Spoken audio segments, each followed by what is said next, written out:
and knowledge aspirants. The college is affiliated to Swami Ramananda Tirth Marathwada, who is the chief organizer of this international e-conference. Sir, I welcome you as the chairperson of this international e-conference. Today, we have honorable dignitary, keynote speaker, and chief guest of this international e-conference, Honorable Rabia Omar Hassan ma'am from Karachi, Pakistan. She is going to deliver a lecture on the topic Importance of Diversity. Today we also have a session chair, Dr. Sangya Pandey ma'am, who is an assistant professor at Amity University from Patna, Bihar. The delegates are eager to listen the keynote speech. But before that, I would like to call Honorable Principal Dr. M. Ambedkar sir for his introductory words. Please, sir, welcome.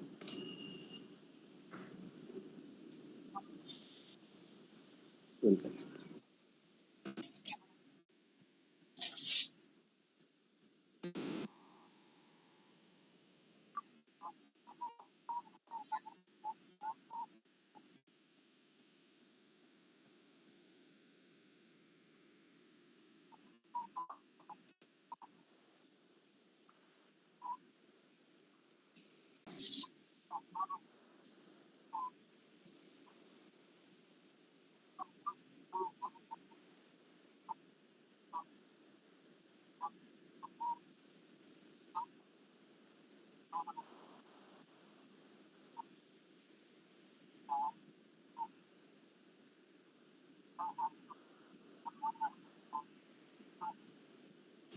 Good evening, Thank you. everyone. Thank you, Mr. Prakash. Thank you, Dr. Bedkar, for the introduction. It's an honor for me to be talking today on this important, very well-versed topic, which is gender diversity. We talk diversity everywhere globally now, and we understand the importance of diversity. I want to talk about a few things which I would like to highlight today. What is understand it? Why diversity is important to all of us globally, not just locally. Encouragement of women towards advancement is important. So I want to start my topic today by the fact that I've been associated with different organizations. I'm also running this company as a partner for which I researched that our women participation at the bank was 6% at that time. And participation and then that if you increase the in the network or socially or workplaces or at homes to come and work as leaders and join leadership roles in different organizations, they have to be. If there is no encouragement, part of societies. Very important for women to participate in social activities, like be a part of some club, like we have Lions Club, which is one of the largest clubs in the world. I was the president of Lions Club last year. When you meet two like-minded people, you have not much to talk. But when you meet two diverse people, two different people from different backgrounds, you get to learn about that new profession, that new person, and learn about a new thing. So I think we should encourage, if we don't know someone and we have to understand that person by being a part of that society or club or anything, it's important for us to be diverse. I have been from the banking profession. I am now into the legal profession. I'm a trainer. I'm all over. I'm a diverse person. Some people say maybe I'm not focused. It's okay. You don't have to make the world happy. The most important thing a woman needs to do is focus on herself, her personal development, her health, whether she's going through some mental health issues. These days, after the COVID, we can see a lot of women facing psychological and mental health issues. And knowing about different cultures, different companies, different organizations, it's learning at the same time and being diverse at the same time. we talk about organizations. You must have seen in the board, you'll see people, HR people. Why they don't take just risk people? Why they don't take just audit people? Why they want diversification of all departments while taking some board decisions? Because a decision which will be taken by a diverse group of people will be a better decision than as compared to a homogeneous group which has people of homogeneous backgrounds. It's a global study that these kind of decisions, when they're taken by diverse people, it might look challenging at that time, but that will be a better decision. Trust me. If you take out the number, I was doing some research, there are 14,500 companies globally, and only 11% of them are board of directors, which are women. This thing is globally accepted now, but still a lot to be done. We should work on women's skill development. We should increase our skill development programs. These days, degrees are important, yes. Teach them, teach them being diverse. Prison now, this is their life and this is what is there for them. At least make it as a club, as a country, as an economy. What can we do to facilitate women empowerment or women on leadership roles? That should be our concern. How do we add value out of any society or on leadership roles? So diversity is the most important thing moving forward. In India, I know India, their apparel industry is 70-80%, which is a very good figure. But we still need to have women on leadership roles. Yes, they're workers, mostly are workers, but when you talk about leadership roles, there are few women.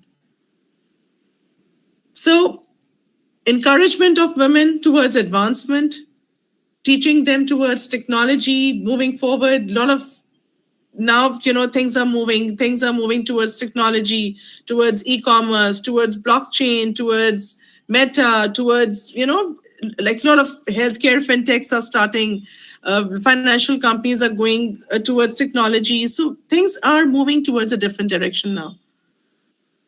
Before COVID, it was a different world. But after COVID, things are now moving towards the technology side. So we need to involve our women, make them diverse, help them become diverse, participate in their, achievements, encourage them, form more societies, focus groups, where they can participate, arrange seminars, SMEs, startups, scale-ups.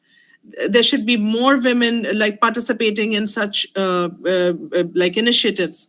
I just met a woman from India who was into her own startup, and she was so enterprising. And I think this, the startup thing can involve more women, and they can add more startups. It will help the economy. It will help the country. So it's high time that we need to engage our women. I was going through the TED talk of Dr. Catherine Phillips. You must watch that. It's amazing talk. She expressed herself as a Black woman and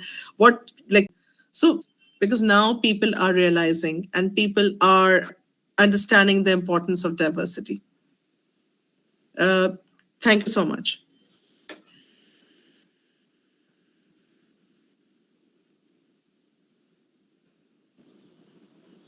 Thank you, ma'am, for, for your very detailed lecture on the topic importance of diversity. And as you have said, it is need of time that we should encourage women in different fields for their progress. Now, after this keynote speech, I would like to invite delegates and participants. If you have any question or if you have any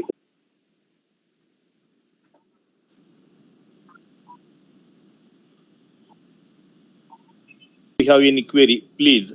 I think there is one question. We have a question, how women can be empowered in her own house in male-dominant society. Very good question. Thank you for raising this.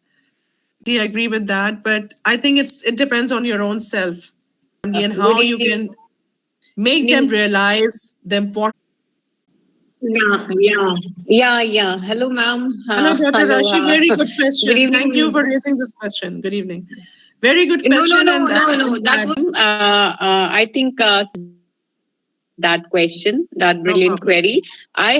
Good evening.